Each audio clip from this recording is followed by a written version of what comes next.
Thank you, President V. I would be delighted to. Um, we sent out, of course, in the gear, the glamour shot for Marty Goetz and also a brief bio. So I don't want to repeat that, but I'd just like to share a little bit.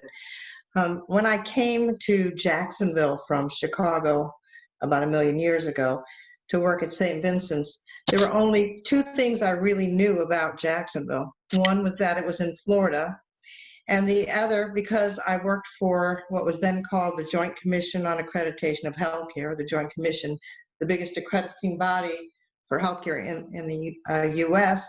I knew of River Garden, and that's because it was the #1 nursing home accredited by Joint Commission, and this was in the early 80s. Marty's one of the first people I met here in Jacksonville. I was here about a week, and River Garden in those days was located next to St. Vincent's on the river.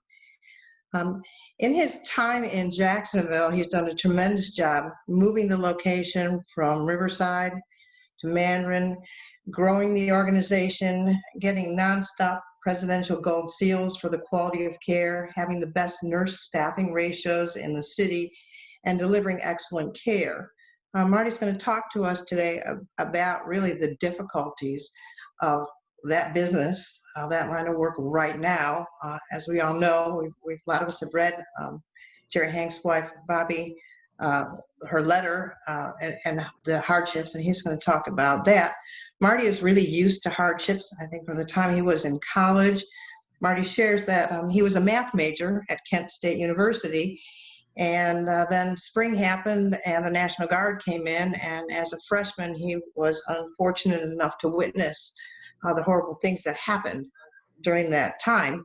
And he switched to political science. He told me he never even told his dad he switched degrees. And I don't know how that got him into the nursing home industry and elder services, but it did. He's one of the funniest people, one of the best people I know, and I entrusted him with the care of my dad for the last months of his life. So without any further ado, I'd like to turn it over to Marty. Thank you very much, Vicki Lynn. Can you all hear me? It's all right? Okay. Vicki Lynn, if I knew you were going to say such nice things about me, I would have had my mother come here and listen. My mother is 90 years old and lives in an independent living apartment here at the Coves. And most 88, 90, 92-year-olds are doing just fine on their own. I got a comment on Barry Covington, because you put a little note out here. I would have thought that you became a Rotarian at about age 8, based on your tenure with the organization. Congratulations, that's remarkable achievement. Thank you. So Vicki Lynn, when I got the note asking if I would talk to Rotary, and I spoke to Rotary once a number of years ago about reimbursement. Vicki Lynn asked, did I want to talk about reimbursement, which is Medicaid reimbursement, which is grossly inadequate, and that's not new. It's actually gotten worse. Did I want to talk about the generators that went into effect in 2017 following Hurricane Irma and 12 deaths in a nursing home in South Florida? Did I want to talk about regulatory craziness? What topics would folks find interesting? And then, of course, COVID-19 comes up. I will tell you that, and some of you know me, our world changed in the second week of March. It changed for the whole world, certainly, and it changed especially for seniors in long-term care facilities, assisted living facilities, really anywhere where they are in essentially congregate housing. We closed our campus down the second week of March. It has been closed for 12 weeks now, right at 12 weeks. And frankly, there's no real end in sight. It has been difficult. The only people coming in or going out have been our staff. Very, very limited family transit onto the campus. And really, in those instances, it's for compassionate visits. That's by order of the governor. It's by CDC guidelines. You need to know that there are multiple organizations, all issuing directives to organizations such as mine, between the CDC, CMS, the Centers for Disease Control, CMS, the Centers for Medicare and Medicaid Services, departments of public health, both state and local level, the Agency for Healthcare Administration, Governor DeSantis. All of them have been issuing directives and decrees on what nursing homes and assisted living facilities need to be doing. Often, those directives are changing or revised the next day. What has been very clear is that command and control is missing. So let me suggest that what we have done here in our country, and we're not alone, is we've taken a public health issue, which is COVID-19, the coronavirus, and we've politicized it. And so instead of directions to agencies such as mine, really to the country, coming from the CDC, which is an organization that was built for this, exactly this pandemic. This is what they were created for.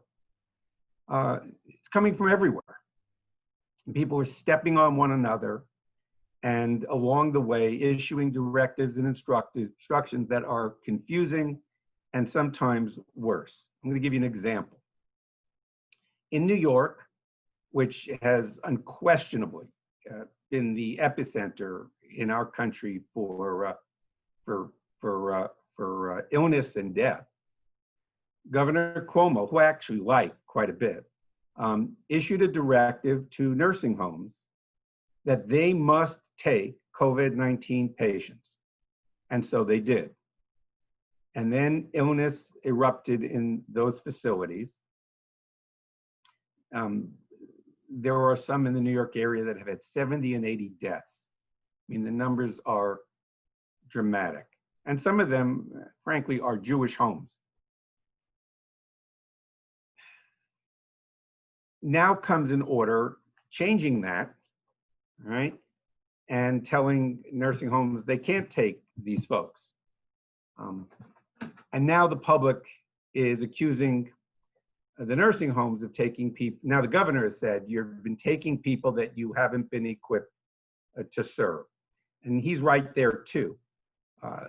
Federal regulations, so I've got some lawyers on here, I recognize you, require that nursing homes not admit anyone for whom they're not able to meet care needs for. So, you know, New York got themselves into the situation they're in, certainly in the nursing homes, by virtue of following the governor's order, and now they're paying a price for it. What we said early on to the hospitals, all of the hospitals, I think I've got a hospital, you're with a hospital, aren't you? What we have said to all the hospitals that wanted to send referrals to our agency is we're not taking anybody unless you've tested them first.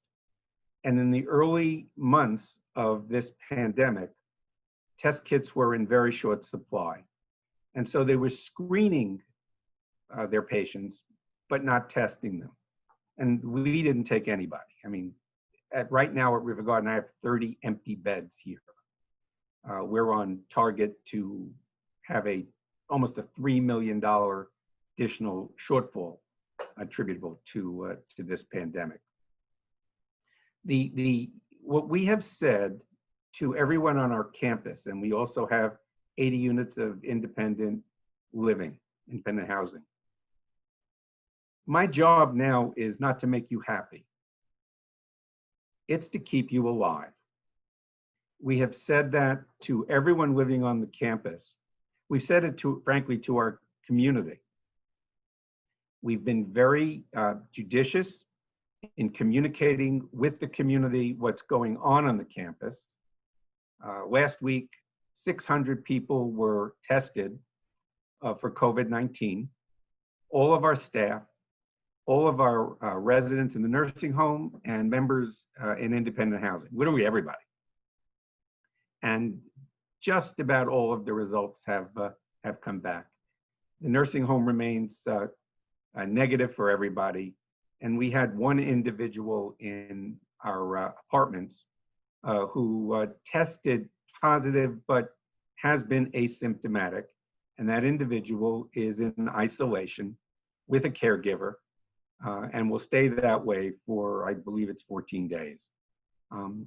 There's no evidence of illness on our campus.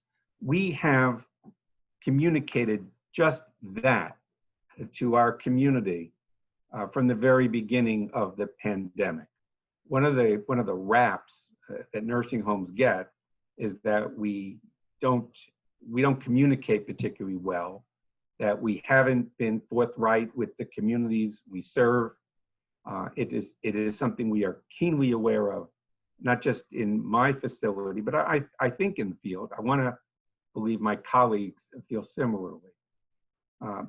Nursing home deaths in the United States, senior deaths, nursing homes, assisted living facilities, we're counting for somewhere about 40% of all the deaths occurring. That shouldn't surprise anybody. Seniors do particularly poorly with this virus. And if you add to that seniors who, by their very definition, are seriously compromised, the outcome should not be particularly surprising. So the goal is to keep it out.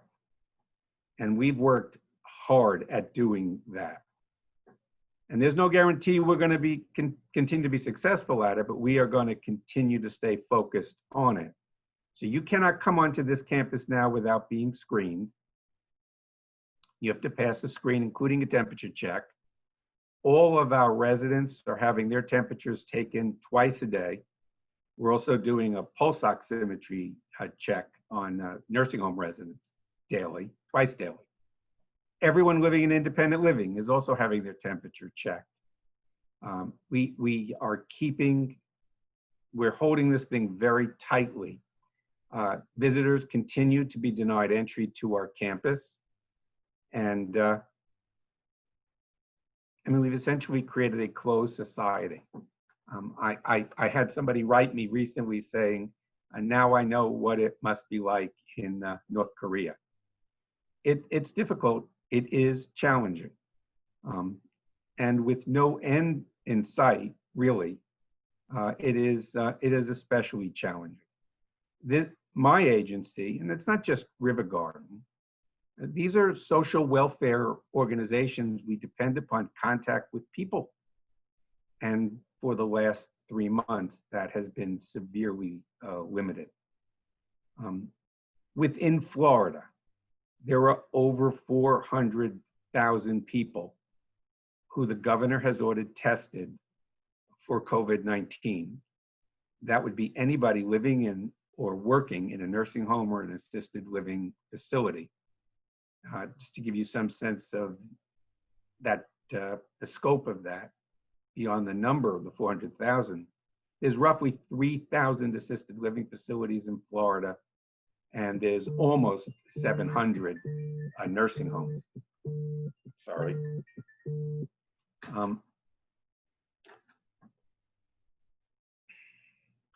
So to my community, which has essentially now been further shuttered. I mean, there's no communal dining. People are eating in their rooms. Residents in the nursing home are eating in their rooms. Folks in independent living are having their meals delivered to their apartments. There's been no scheduled transportation off the campus for the last week now, since last week. It's been challenging. It has been very challenging. The answer is a vaccine, frankly. Herd immunity is going to take a long time to come. And it's troubling to be watching, from my perspective, where I'm asked to essentially keep everybody safe. It's troubling as you open up the community, and we understand what's happening, and people are further exposed. My staff come and go every day. I've got 350 staff that leave this campus every day, go home to be with their families. I'm begging, please don't engage in anything risky and inadvertently bring COVID onto our campus.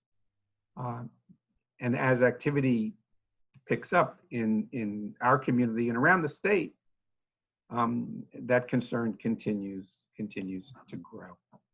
So let me stop with this, and then I would love any questions.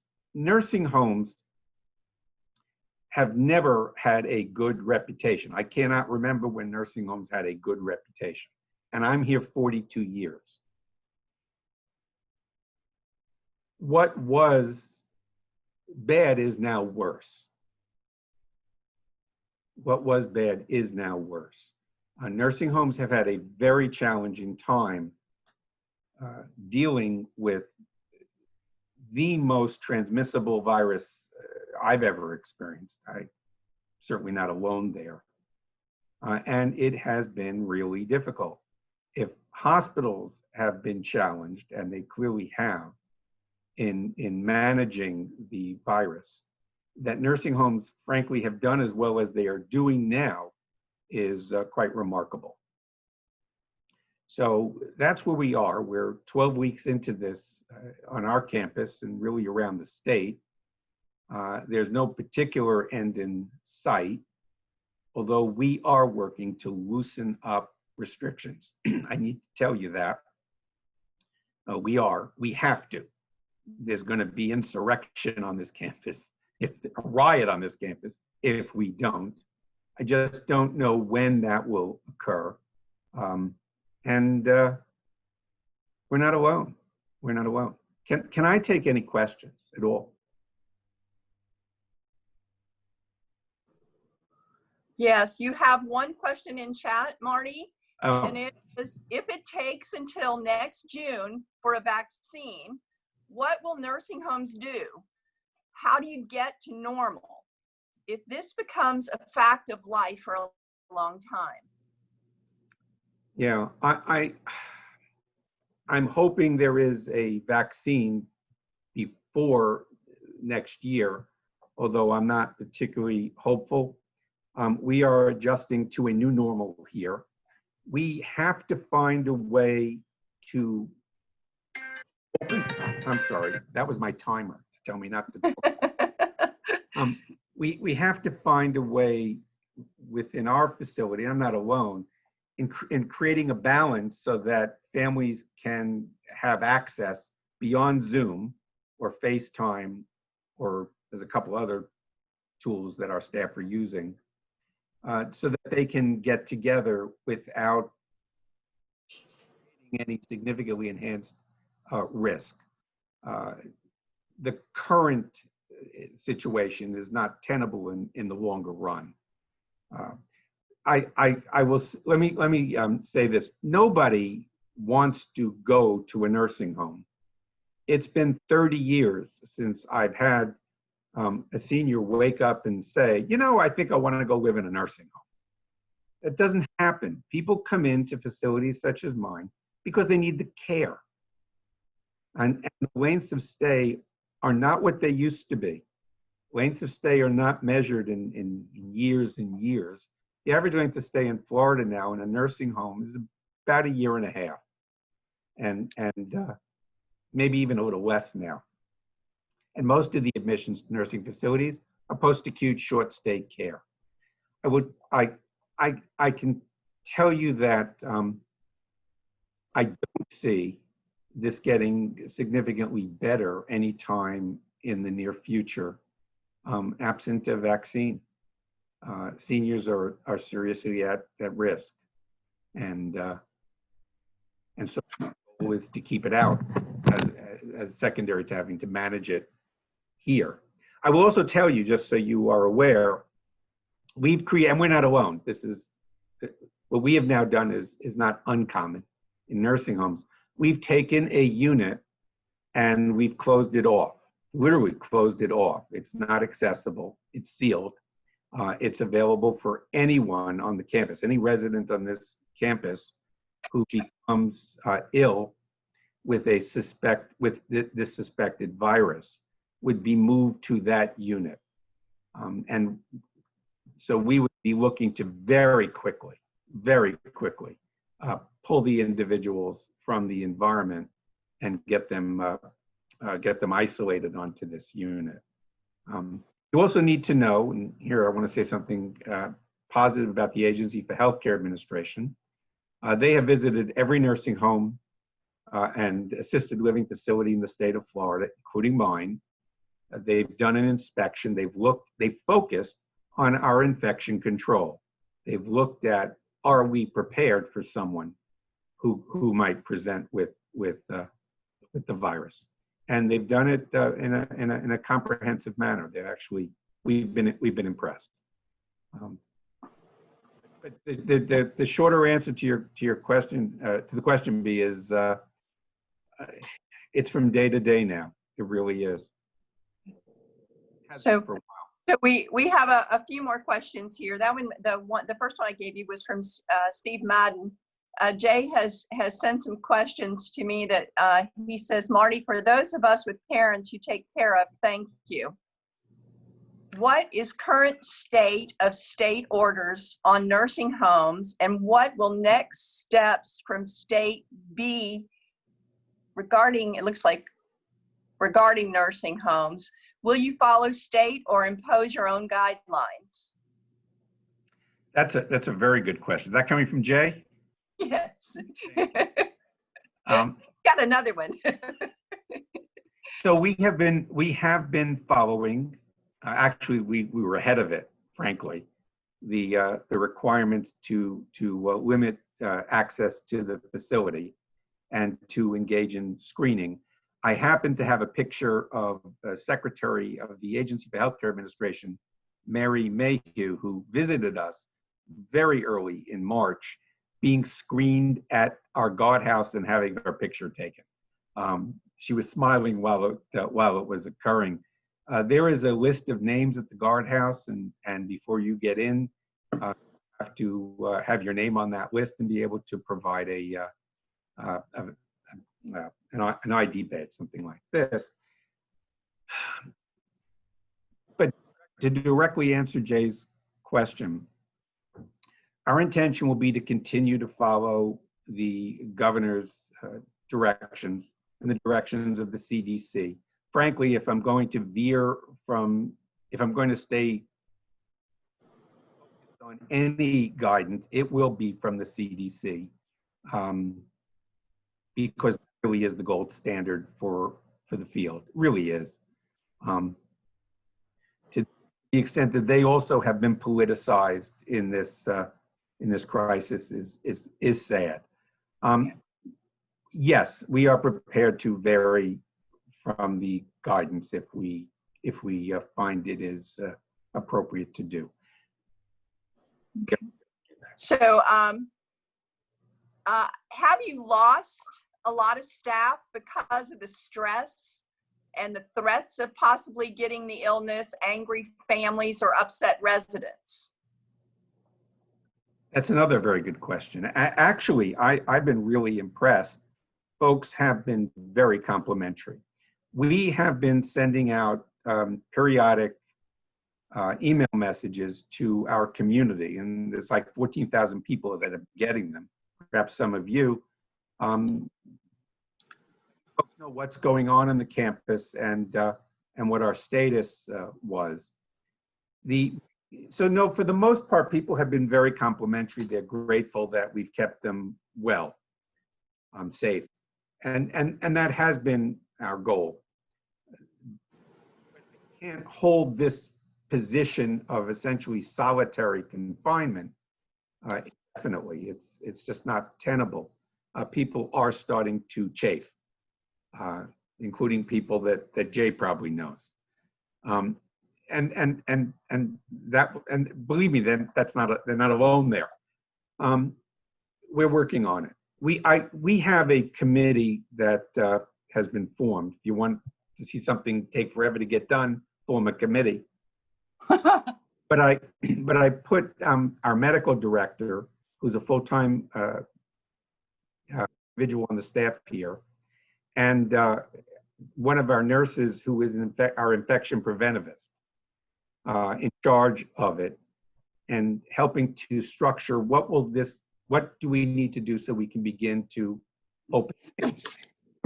I'll tell you, it was a lot easier closing the campus down than it's going to be to open it up.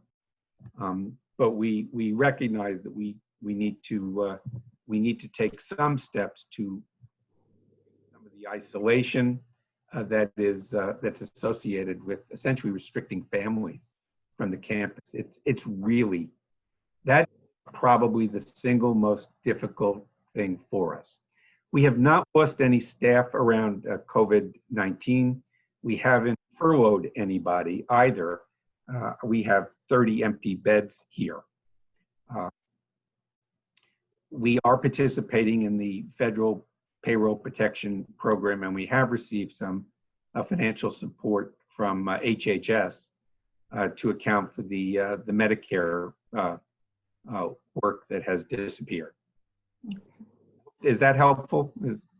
I think so. I have several more questions for you. I'm going to ask everyone to hold their questions because I do think that as we do these questions, you probably fill up the rest of the meeting. And if you don't mind sticking around after the meeting for those that have some more questions, I would appreciate that.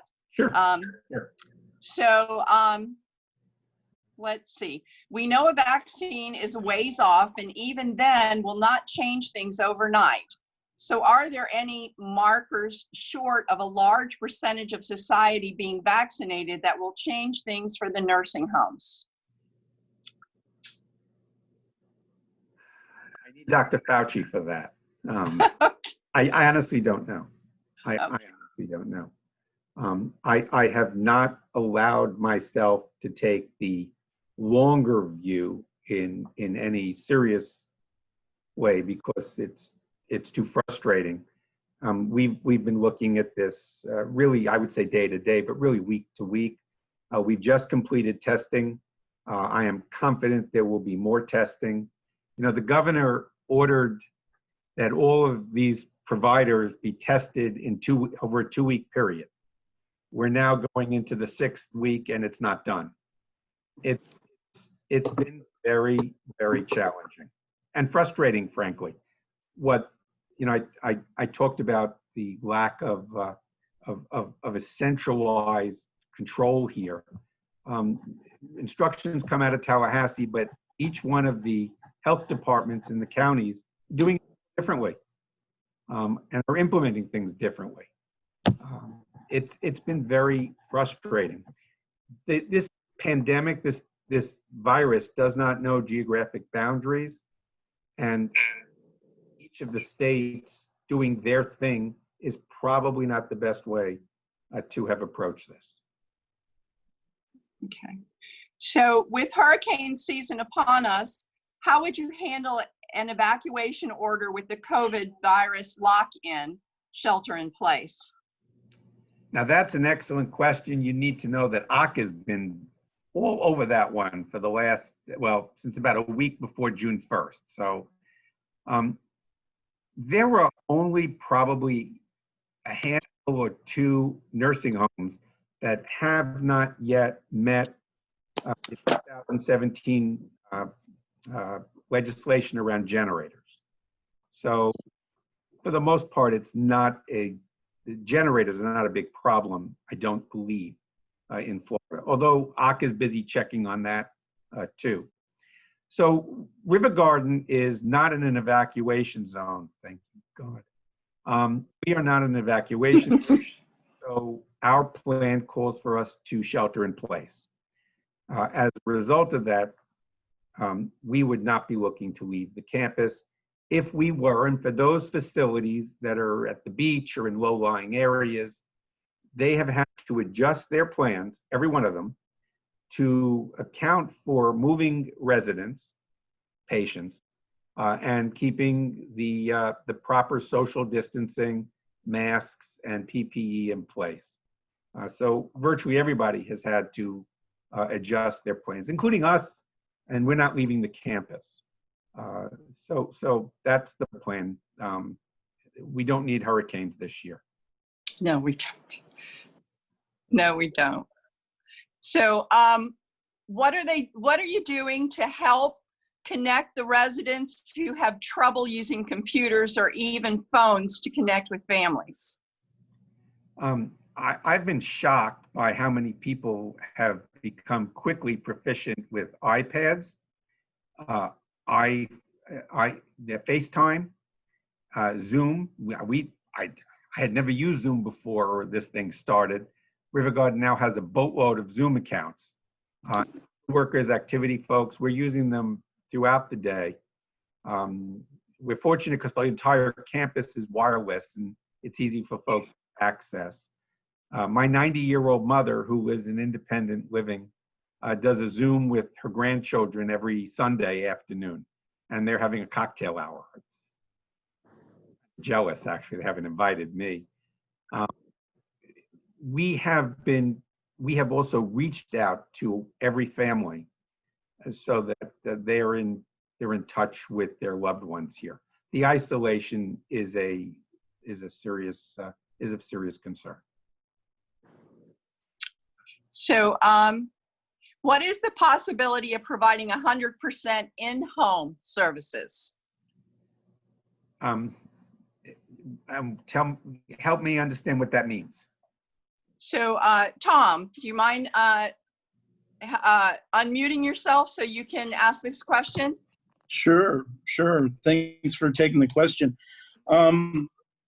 Yeah, obviously, you have economies of scale by having everything in one central location, but having the ability to possibly do in-home service, I don't know if it's even realistic, but what's the possibility of being able to go to the patients? You mean off of our campus? Yes.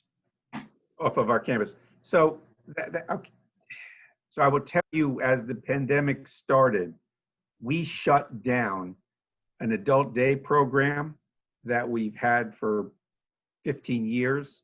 That's folks from the community coming into River Garden. We shut down our outpatient therapies program for anyone except those folks who were finishing up a course of therapy. We essentially, the cocoon. We would have, and we have a home health agency, small one, but we have it. We would have no plans now to be going out into the community to help someone stay at home. Having said that, the home health agencies have been very active and to very good effect at helping folks who are confined to their home. A lot of them out there. Does that answer the question, Tom?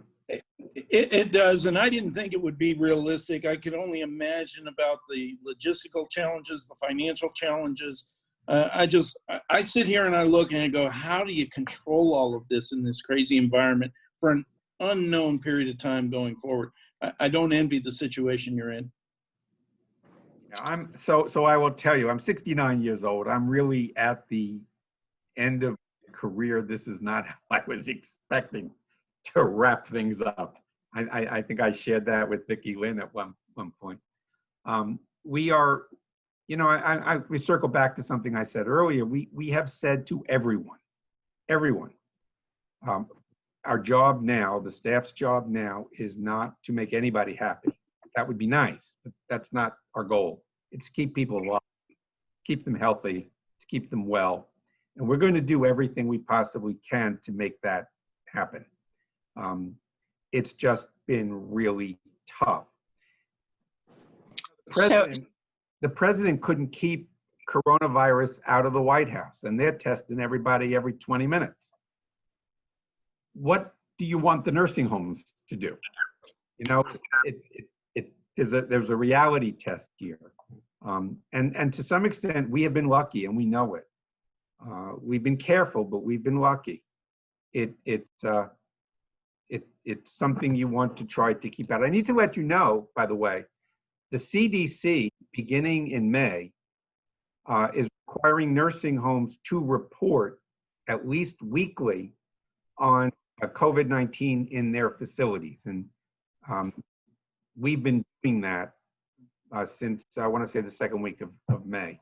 And so they now will be able to have data from the nursing homes, data that they really were not easily able to get in the past. That wasn't tied to your question, Tom, but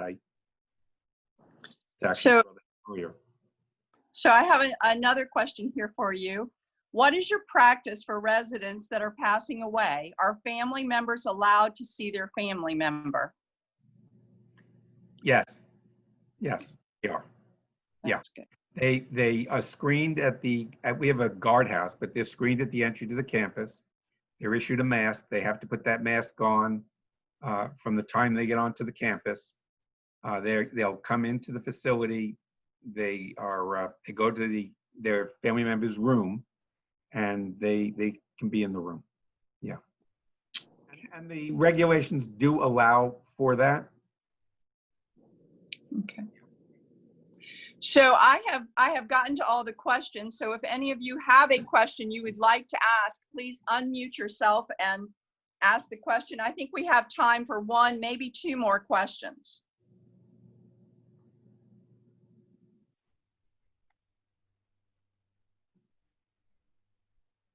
Hey, Marty, it's Jay. Hey, Jay. Hello again. You did a great job answering the questions, and thank you so much for your presentation. I'll text you afterwards as to how you did. But my question is, in terms of the state, I wasn't clear. What is, independent of River Garden, independent of any facility, do you know what the governor's next step is supposed to be as far as nursing homes? I have no idea.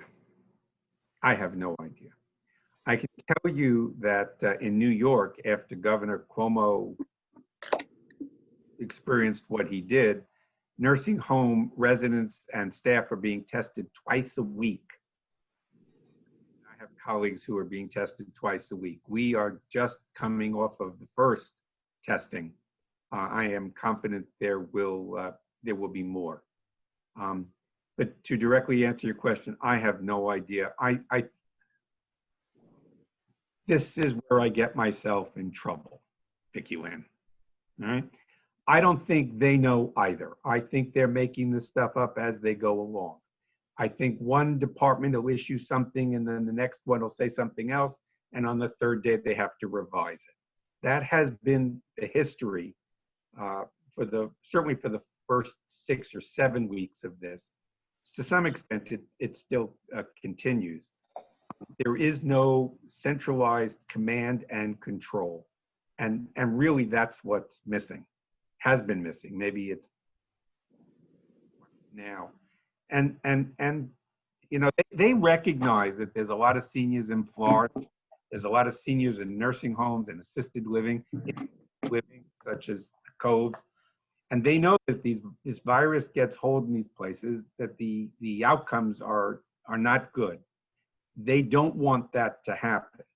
And so they've tried, and here I give them credit, to issue orders to keep that from happening. The problem is, how long can you sustain this isolation and keeping families where they can only get together at the very end when somebody is at death's door? That's not good for anybody's mental health. It's a real challenge, Jay. It has been very stressful, not just for the folks living here, but for the staff who are working here. This is not a natural environment now. This campus is normally very busy, especially on weekends when families come to visit, right? And it's been like a ghost town since March. Is that cool to you? Yeah, no, the answer is you like many other people just don't know. Yeah, and the governor hasn't called me to ask what I think about it.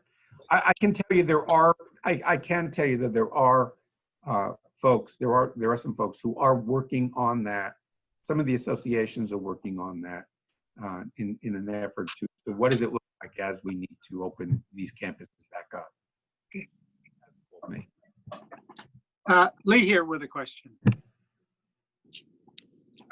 Okay, Lee. And then This will be the last question. You know that the governor has a military background, and I wonder if you feel that the way he's handled this difficult problem has been in a good way. Has he made reasonable judgments and assistance? Yes, he has actually. He has. You know, he's brand new to the job, and yes, he has. Yeah, he has. Good. Okay.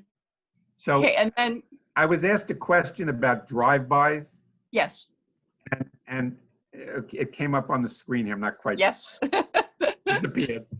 And I've had cataract surgery. I can see these things. We have not allowed drive-bys because of the difficulty of controlling that. It happens to be one of the things we are looking at now. It is one of the things we're looking at now. People, yeah. It's a large campus. It's a 40-acre campus, so it's like you can't park your car and just walk in. It's a challenge. But we are working on that, to the individual that asked the question. So Marty, thank you so much for joining us today. This is definitely a very interesting topic, and at some point I'd like to reach out to you and see what maybe the club can do to help you. As we looked for things to do to help people that have been so negatively impacted by this coronavirus, we were trying to think of ways that we could help our elderly. And so I'm going to reach out to you after this meeting. And then I want to do a shout out to welcome past President Judge Schlesinger. He's actually joined us here on our Zoom today. Thank you so much for joining us. Vicki Lynn, you want to tell us about next week's speaker?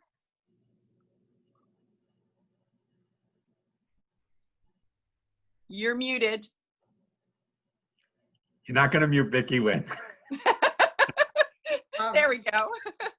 We've not finalized exactly who's going to be talking, but our topic, I think, is a little bit fun, or looking forward to fun. And our topic is going to be travel in 2020 and beyond. What's going on, not talk about all the bad stuff has gone on. We know about it. It was the only good thing was parking at the airport was heavenly. But we'll be talking about travel deals, and if I get the speaker like turn in, especially, she's a niche travel person, but we're going to talk about travel and fun and deals, and that's what it'll be, and that'll be our final regular meeting.